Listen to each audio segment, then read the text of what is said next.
一隨疫症喚起咗工業嘅重要。最近幾個月，突如其來嘅疫情對香港以至全球帶嚟前所未見嘅衝擊。生產力局過去半世紀都同香港一齊面對唔少嘅高低起伏。今次嘅戰役比以往任何一次更加艱辛。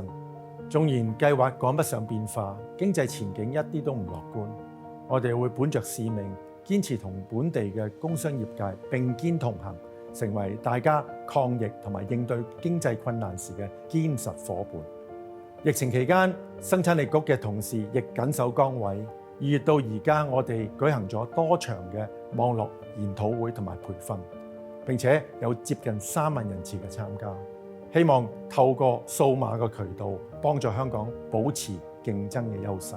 期間，生產力局無間斷咁幫助一系列嘅政府資助基金，向申請者批出多達1億4千萬港元。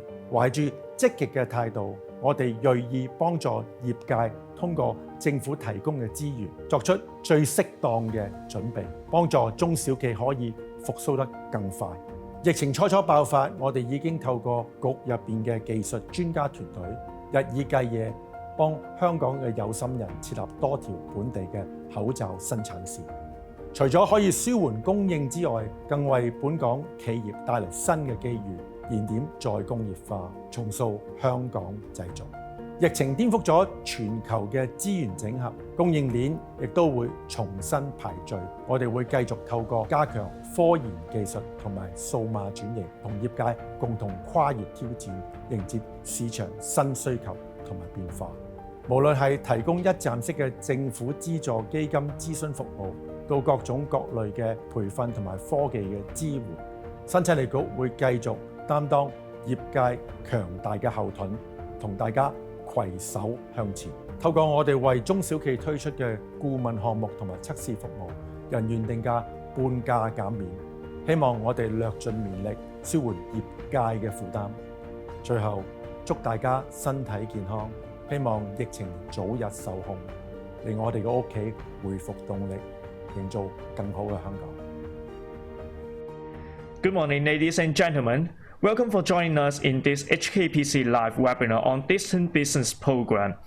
Under the Anti-Epidemic Fund, the Innovation and Technology Commission has launched this program to support enterprises to continue their businesses and services during the epidemic. As the Hong Kong Productivity Council is the secretariat of the program, we are here to bring you more information about the enrollment to the service providers reference list. We have Ms. Katie Young, Acting Head of Corporate Development Division, to introduce more with us. Good morning, Katie. Shall I hand over to you and tell us more about the program? Sure, thanks, man. Good morning, everyone, and I'm very happy to be able to provide you the most updated information of how to enroll to the service providers reference list under the Distance Business Program. We also call this program the D-Biz program. And as Ben has already mentioned, that this program is actually an initiative under the second round of the Anti-Epidemic Fund, initiated by the Innovation and Technology Commission with the Hong Kong Productivity Council as the secretariat. The aim of this program is to support enterprises to continue their business and services through adoption of IT solutions during the epidemic. And also, we would hope to help enterprises to conduct and continue their business remotely during this very difficult time. The application for this program is a period of 6 months, with a total of 500 million to be granted to the whole funding scheme. As for the funding amount for each IT solution and the relevant training expenses for the applicants' employees, the funding ceiling is 100,000 Hong Kong dollars. Each enterprise may receive a total funding of up to 300,000 Hong Kong dollars to undertake projects to be completed within 6 months after successful application. An enterprise will be disbursed a payment of 30% of the funding amount after the application has been approved. Upon completion of the project and after all the supporting documents are accepted, the remaining funding will then be disbursed to the enterprise. Please note that all projects should be launched after the application has successfully been approved. The following, I would like to bring you the list of D-Biz IT solution categories. As a service provider, when you hope to enroll to the reference list under this D-Biz program, you should be able to provide services of either one under these 12 categories.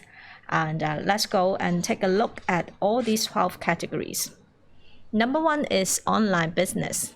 This means that the company should be able to establish a web portal, mobile app, or other online channels with aims to promote its goods or services by using either a subscription-based or custom-built e-commerce platform.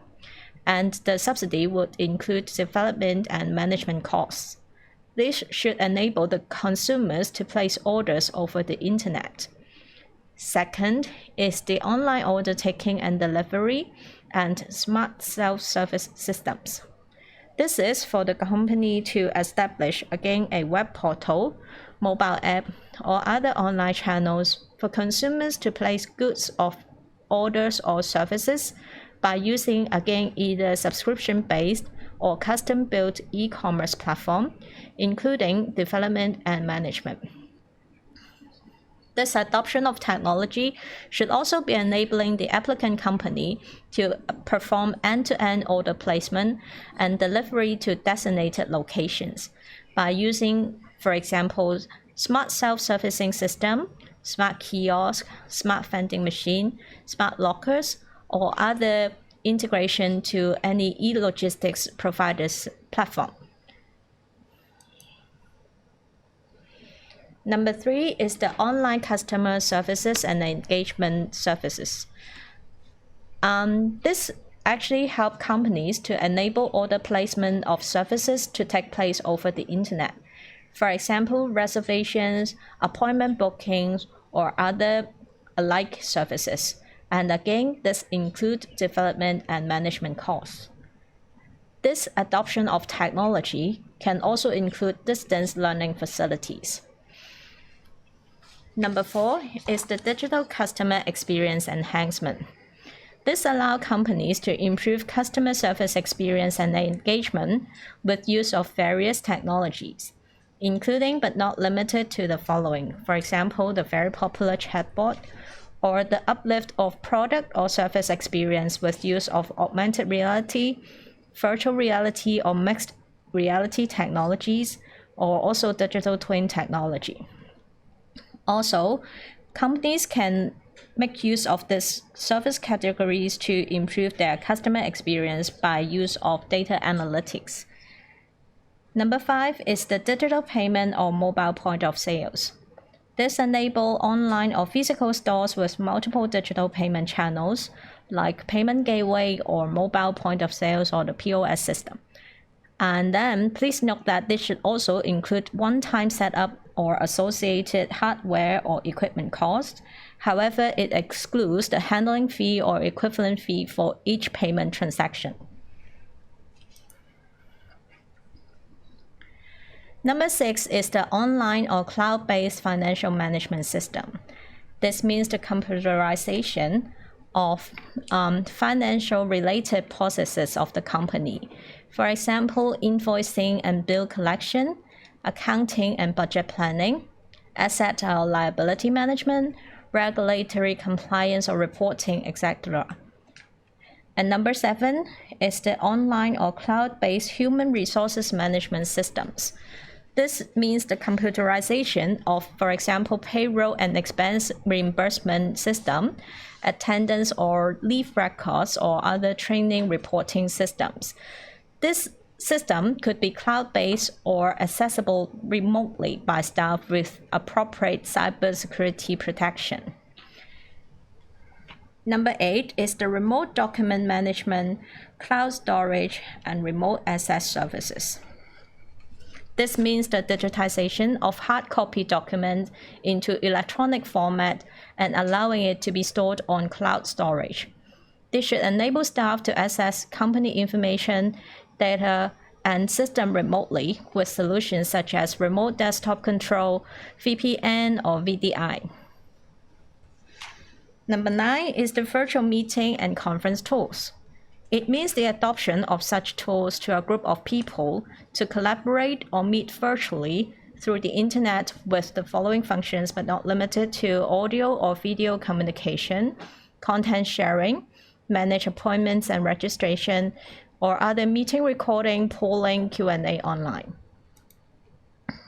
Here comes number 10, the virtual team management and communications.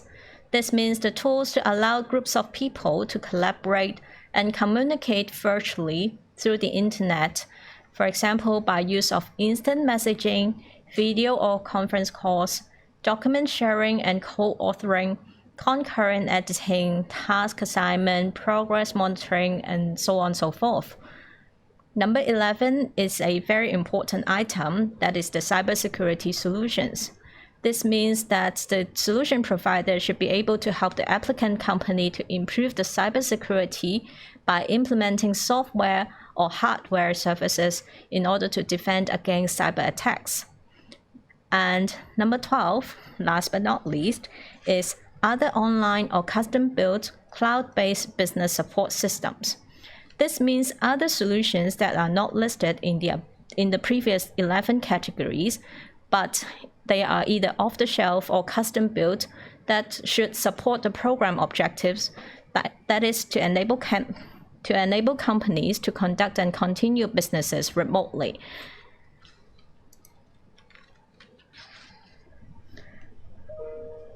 The application to be enrolling to the IT service providers reference list has already opened since the 4th of May through the HKPC's website. To enroll on the reference list, a service provider must possess a valid business registration certificate, as well as other relevant technical capability and experience. We are expecting that the first batch of the service provider reference list will be released via the program website on the 15th of May, and then it will be updated regularly thereafter.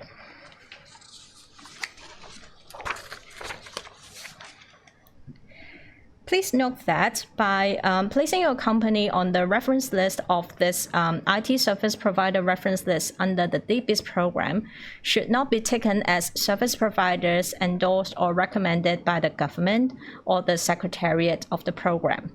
And then whether or not the applicants engage service providers on the reference list will not affect the application outcome.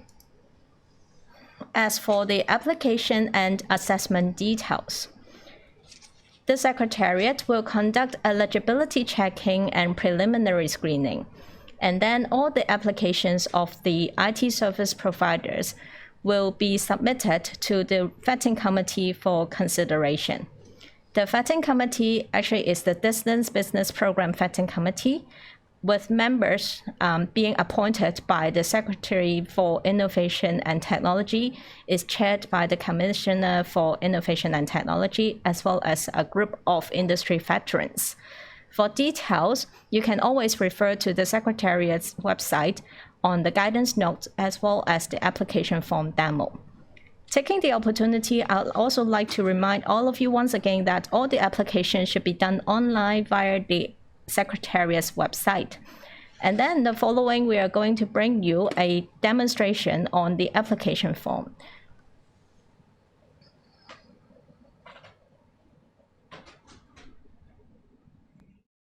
The following video will bring you more information on the application for enrolling to the IT service providers reference list under the Distance Business Program, also known as D-Biz program. The official website of D-Biz program enlisted detailed information of the application procedures. Towards the below, you will find the application for enrolling to the IT service providers reference list. Under the section, you will find the guidance notes, application form sample, and the e-form button. Before your enrollment, you are reminded to take a close look at the guidance notes. After going through the guidance notes, you can refer to Annex B to get the documents required ready for the application for enrollment to the reference list. Now, let's check the enrollment form out. To start with, please read through the important notes under the enrollment form.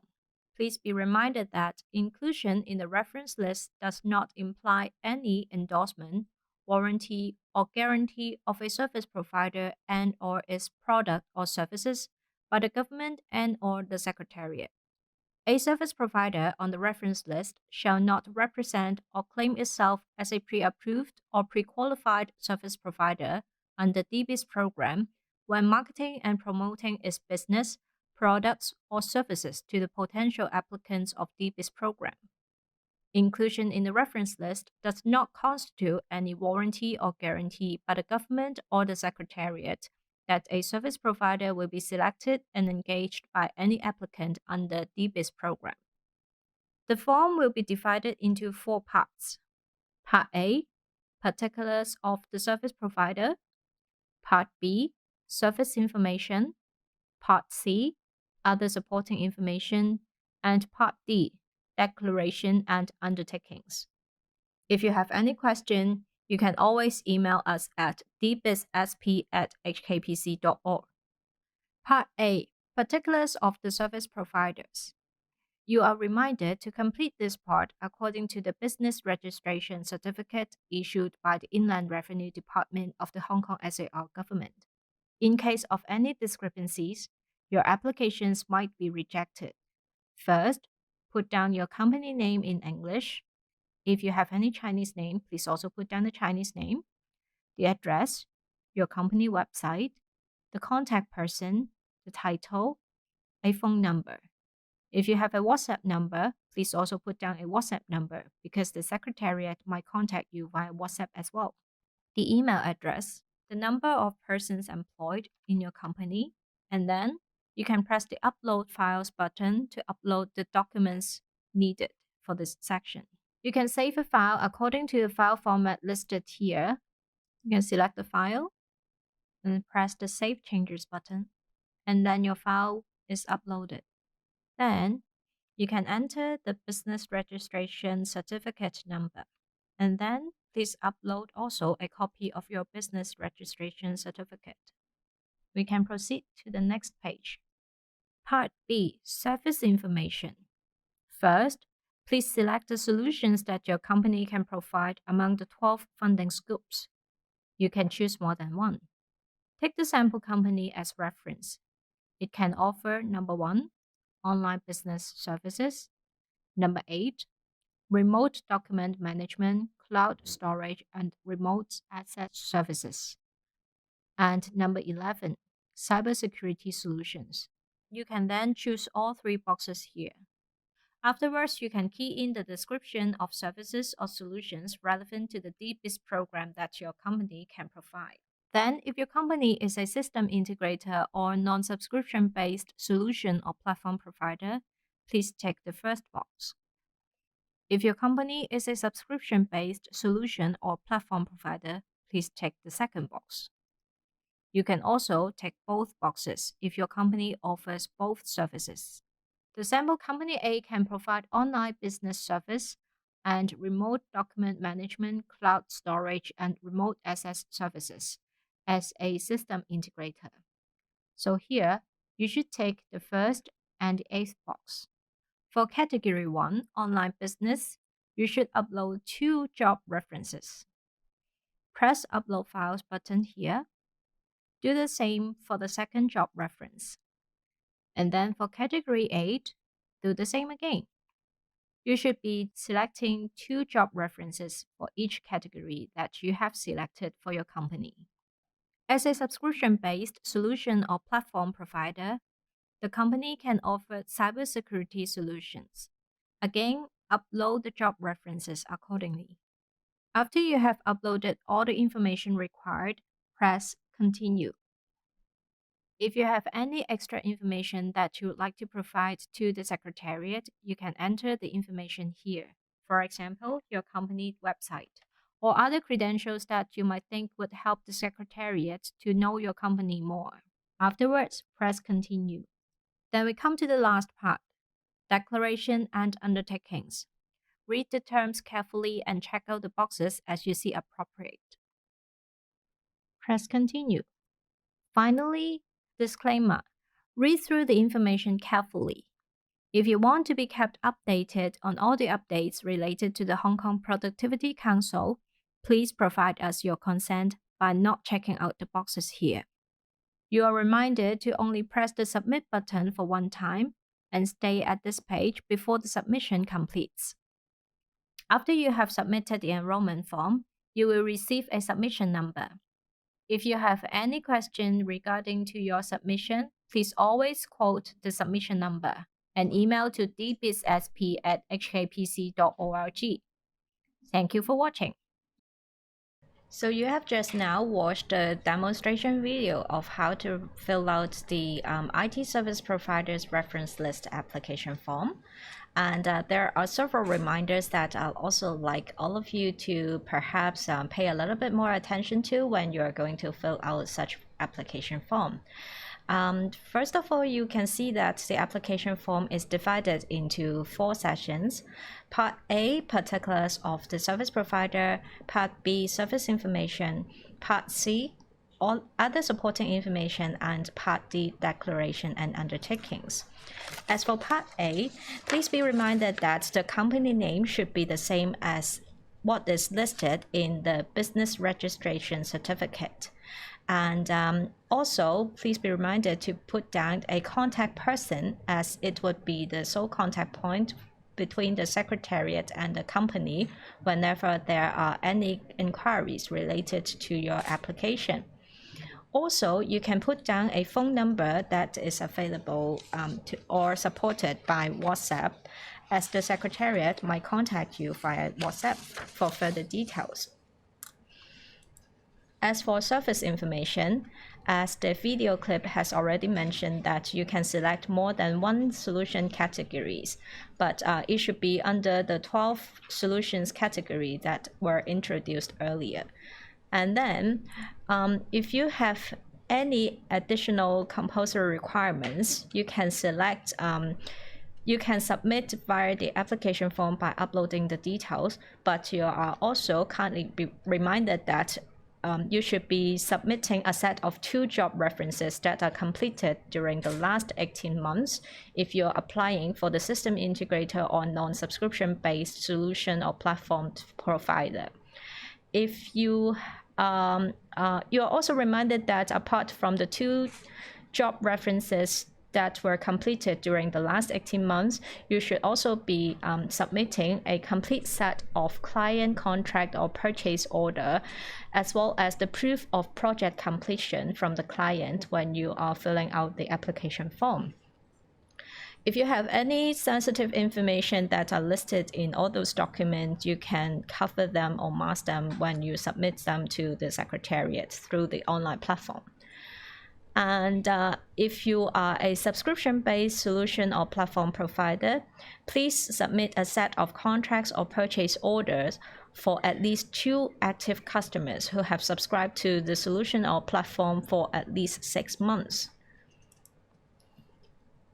Part C actually is an optional item. By submitting information in this category, you would allow the Secretariat to understand more about your company's background. But again, this is optional and it is not compulsory. Part D is the declaration and undertakings. Please be reminded to read through them carefully before you sign them off. And there are several points that I'd like to take the chance to remind applicants again. First, your company should confirm that you have no association, connection, or relationship with D-Biz program applicant or grantees, nominating and engaging it in terms of management and ownership.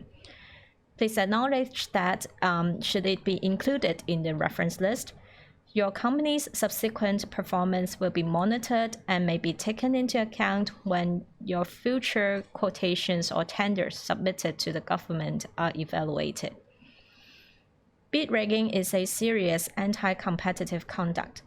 The service provider should understand that the government and the Secretariat may, at their discretion, report all suspected instances of bid rigging to the Competition Commission and provide a commission with any relevant information. The service provider should observe the Prevention of Bribery Ordinance. Should any such offense is committed by the service provider or its employee, agent, supplier, or other personnel who are in any way involved in provision of the services under the D-Biz program, the Secretariat will remove the service provider from the reference list and subject cases to legal proceedings, for example, reporting them to the ICAC. And then following are some important notice that you may wish to take note of, and I'll hand it over to Man. Yes, the Hong Kong Productivity Council is the secretariat of the D-Biz program launched by the government recently. All information and application details relating to D-Biz program announced by HKPC on its official website shall prevail. We hereby declare and clarify that HKPC has not commissioned or authorized any person, company, or organization to use HKPC name or logo in any services or for assisting or handling applications under the D-Biz program. The program will provide an IT service provider's reference list to offer relevant market information for enterprises. Reference service provider on the reference list should not be taken as service provider endorsed or recommended by the government or the secretariat of the program. We would like to alert the general public to avoid being misled. In case of suspicion, please email us at dbiz@hkpc.org or calling us at 2788-5070 for inquiry.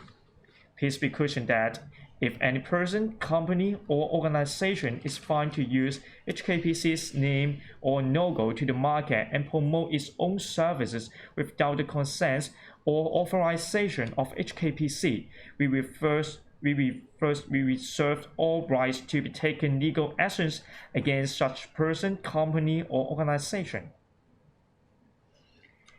Thank you, Man. And before I go further to our question and answer session, I'd also like to remind all interested service providers that you only need to submit your application for one time in our online platform. And again, all the applications will be handled through the Secretariat's website, i.e. hkpc.org. And if you have any questions, you can always call us at our service and inquiry hotline for this program. That is 2788-5070. And I'm seeing quite a few members from the audience are asking about the enterprise application. And the funding application, as announced by the government earlier, will start from the 18th of May 2020. Again, all the information will solely be released via the Secretariat's website, i.e. the Hong Kong Productivity Council's website, hkpc.org. So feel free to bookmark the link or stay tuned with us via our social media channels or platforms.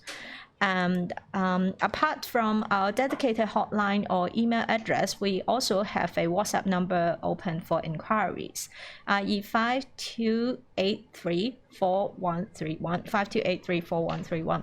Please be reminded that this WhatsApp platform solely take messages, and well, I'm sorry that no one is going to answer the call if you try to dial via the audio calls. There are two examples that I would also like to bring to you before we go further. For example, an online shop platform, Company A, would like to apply as a service provider under the reference list of the D-Biz program. They can select Category 1 online business in their application form. And again, please be reminded to submit a set of contracts or purchase order for at least 2 active customers who have subscribed to the online platform for at least 6 months. And then the second example is that if your company is a subscription-based solution or platform provider, you can actually select more than 1 categories during your application. For example, if your company can provide services under category number 8, number 9, number 10, i.e. remote document management, cloud storage and remote access services, virtual meeting and conference tools, as well as virtual team management and communications, you can select all three categories in one application form. You can simply just verify these service that your company can provide by submitting a set of 2 job references for each categories that are completed during the past 16 months. You can provide the cases accordingly, and then you can always refer to the video that we have just shown you guys in the demo session.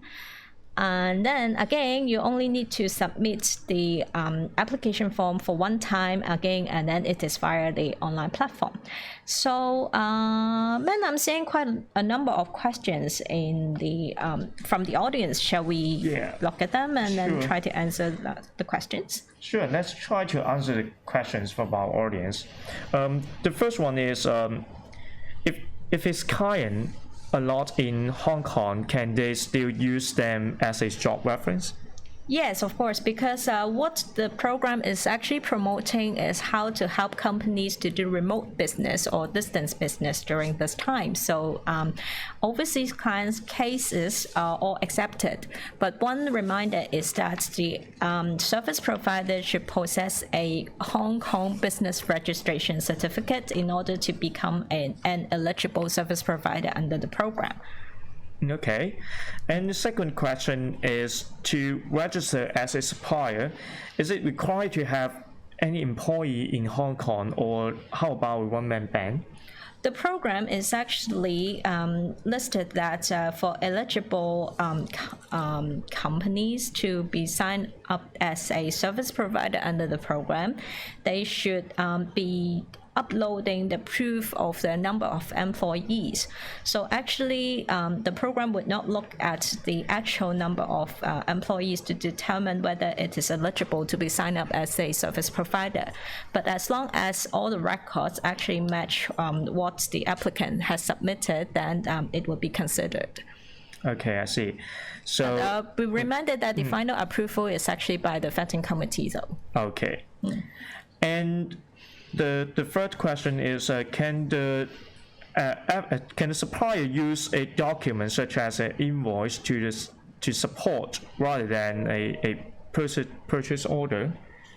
Okay, so as long as the document can actually prove that it is a real purchase, and then it is with documents that show the completion, then it can be considered as a supporting document. If there are any questions, the Secretariat would always reach out to the applicant again for clarification if needed. Okay, I see. So please prepare the documents that we need. And is there, what is the objective of having the reference list? The reference list actually provides a market information to the enterprises who are later going to apply for the funding scheme. And well, because there are 12 categories, so we are hoping that it will serve as a good reference for those applicants. However, whether or not those funding applicants are engaging with those service providers on the reference list would not affect the outcome of the application. Okay, I see. So how long does it take to get a preliminary approval? As I mentioned in my presentation earlier, a few slides back, the first batch of the reference list service providers will be announced on the 15th of May.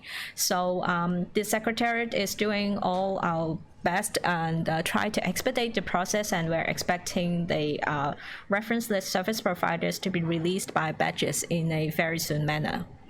Okay. There's a question about the MPF. Does the service provider applicant required to submit the MPF information for the employees? Submitting MPF information of her employees. Actually, as mentioned already, that the information on the related to the number of applicant or the proving document actually is to show that the company is actually having that capability as claimed in their application. So there might be several other documents that the Secretariat might accept as a proof for the number of employees, including but not limited to the MPF information. So companies can always submit other sort of proving documents that can prove the company's number of employees. Okay, I see. So there's a company that is very, very new in Hong Kong. Is it possible for it to submit the, that is the previous question, I think. That is, can he submit the job reference for an office outside Hong Kong? That is okay for us, right? As long as the job reference can show that it is done by the service supplier that is applying as applying for the enrollment to the reference list of the IT service providers under the program, then the job reference would be accepted. That means that no matter where the job actually takes place, as long as the applicant service provider can prove that their company actually carried out that piece of job, then it can be treated as a job reference. Yeah, okay. So is it a must for applying to the reference list? Since because we are talking about the reference list, and it doesn't mean the recommendation or endorsement. Is it necessary to join the reference list? Actually, when the funding application opens, the applicant can choose IT service providers that are on or not on the reference list. As mentioned, that the reference list aims to provide market information to those application companies under the funding program. And some of the companies might not know what services they can engage in, or and so on and so forth. That's why the program is providing a reference list. However, whether or not to be listed in the funding list does not affect the application result. Okay, I see. So when will the reference list to be launched? As said, that the first batch of the reference list will be launched on the 15th of May, and then via the Secretariat's website, that is hkpc.org, and thereafter we will be updating it regularly on the website as well. Okay, got it. And is there any limit of numbers of the company list on the reference list? Well, as long as the IT solutions providers can provide proving job references for the categories that they apply for, then they can apply as many categories they want to. Okay. And there is a company that it provide online shop service 3 years ago, but now he majored in the web hosting. Can he apply the online job service or online shop service? Well, as mentioned in the presentation as well, if the company is a subscription-based solution or platform provider, then there should be a set of 2 job references for the categories that the company can provide service to. And so if the company can provide that sort of job references according to the solution categories that the company has signed up, then as well as fulfilling other eligibility such as possessing a valid business registration certificate, then it can apply as the service provider under the program and to be considered by the vetting committee. Okay. Will the details that the company provide, including the price, to be published to the public? Well, the details of job, the details are solely for the processing by the Secretariat as well as the vetting committee as the whether or not that company should be listed under the reference list of the IT service providers under the D-Biz program. The information are not meant to be disclosed. Okay, got it. There's a company that he had a contract which cover few solutions that mentioned it in 12 categories. Can that contract serve as a proof of those solutions? Hang on a minute. One contract that covered a few solutions mentioned, right? Yes. Yes, that can be used as a proof of the solutions, but please upload those information according to the requirement in the online application form. Okay, so there's another question about the job reference. We have got several questions about the job reference because some of the information such as the price is a very sensitive information. Can they hide the price or price or other sensitive information before they submit the reference? Yes, definitely. We respect the non-disclosure agreement signed between service providers as well as their clients. So if any service providers feel that some of the information might be too sensitive to be disclosed to the Secretariat or the vetting committee, you can always mask out those information before you submit the document to the Secretariat or to the vetting committee. Okay, is there any requirement in terms of service providers' operation history? Operation history. There is no specific requirement on the years of operation. However, the service providers applying to be enrolled under this IT service providers reference list should be able to provide the job references according to the requirement. So as long as the service providers can provide the job references according to the requirements, as well as processing a valid business registration certificate and fill out all other information according to the application form, then they can submit their application and be considered as a service provider under the reference list. Okay, so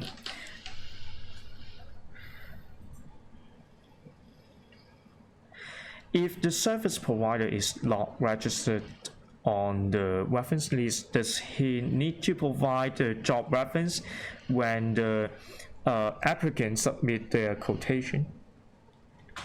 Well, that is a little bit about the application or the funding application details, and the funding application details will be announced in a week's time, i.e. the 18th of May, and we will be announcing further details when we have all those information. However, based on a fairness principle, I believe that actually the service providers would that are not on the reference list would actually require similar treatment to when they apply for the program. Okay. So please stay tuned to our latest news. If the applicant as the service provider submitted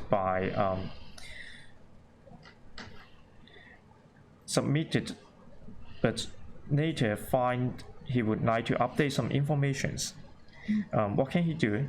Okay, so as mentioned that all applications are handled via our online application platform. After the submission is successful, as you guys might have seen it from the demonstration video just now, you will receive a submission number.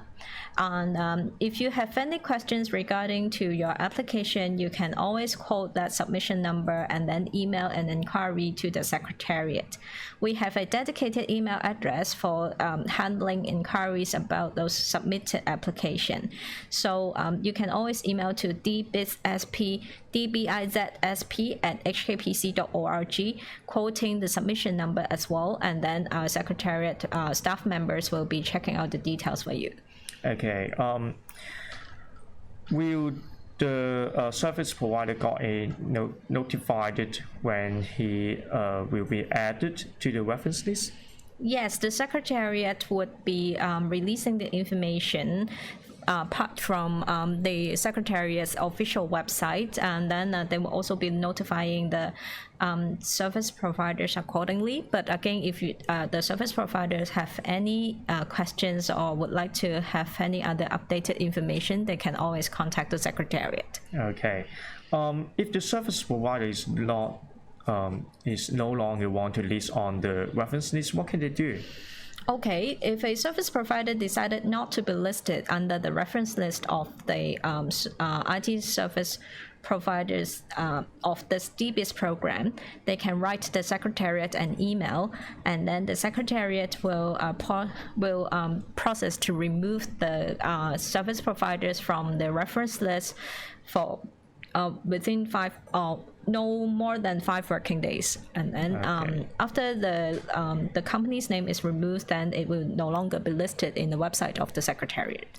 Okay. If the company can provide more than one category services, can they apply all of them? Yes, of course. Like what we have seen from the example, if a service provider can provide services of more than one solution categories, they can select all the solution categories that they can provide service to in one application form, and then submit it to the Secretariat. As long as the company can provide the job references according to the solutions category, then they will be considered. Yeah. Is there any limit to the numbers of the employees in the application? Sorry, are there any? Is there any limit to the number of employees in the application? No, there is no limit to the. There is no limitation to the number of employees for a service provider when they apply to be listed under the reference list of the IT service providers of the D-Biz program. If they don't have the MPF proof, can they submit the other proof for the as a proof? I think we have also answered this question earlier, and the service provider can provide other records to prove the number of employees in their company. For example, the employees' employment contracts, or perhaps the salary payment records. It is not necessary to provide the MPF. It's just one of the proving documents that a company can provide. Okay. If some of the software package are in 12 months period, is there any arrangement of this? Okay, so some software packages are in 12 months period, and as mentioned in the overview of the program details, the program actually supports execution of IT projects that are completed within 6 months after the successful approval of the funding. So if that is the case for a software packages that are of 12 months, then only 6 months of the subscription fee will be covered. Okay, got it. I think so far we have answered most of the questions that we have, and if there's no other answers, we may end the webinar today. Okay, maybe we have the last one questions. How would the ITC or the Secretariat judge a service provider to join the reference list? So how are the service providers being vetted or evaluated under the reference what list? Is the requirement? Okay, so because this is about IT solutions, so first and foremost, technical capabilities and experience related to the IT solutions categories would be considered, because that is the primary aim of the whole program to be launched.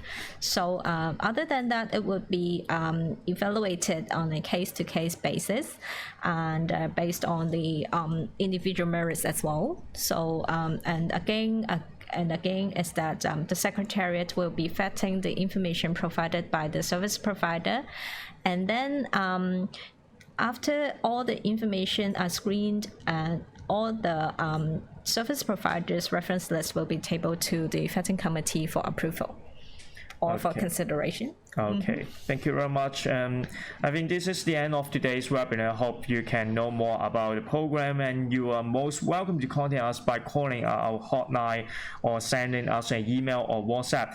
Or even though you have any questions or need any support during the applying to the service provider reference list, you're welcome to call us. I think this is the end of today's webinar. Thank you very much, Katie, and hope to see you soon. Stay tuned with us. Thank you so much. 一場疫症喚起咗工業嘅重要。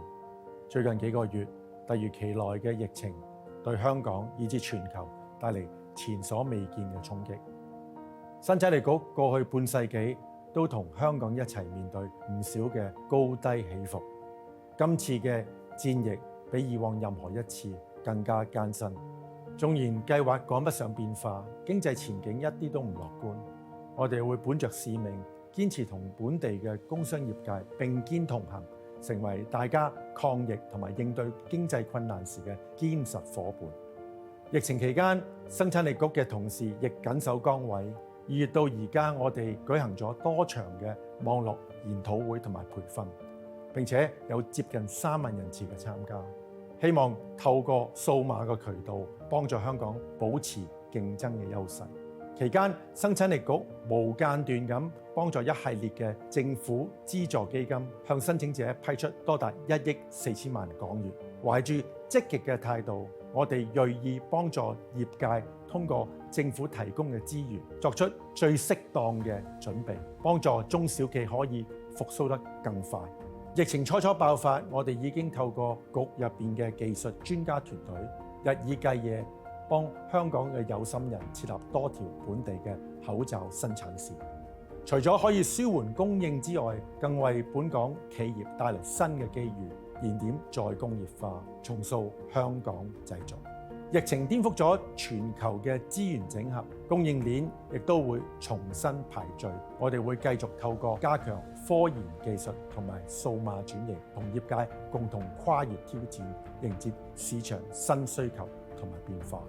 無論係提供一站式嘅政府資助基金諮詢服務，到各種各類嘅培訓同埋科技嘅支援，生產力局會繼續擔當業界強大嘅後盾，同大家攜手向前。透過我哋為中小企推出嘅顧問項目同埋測試服務，人員定價半價減免，希望我哋略盡綿力舒緩業界嘅負擔。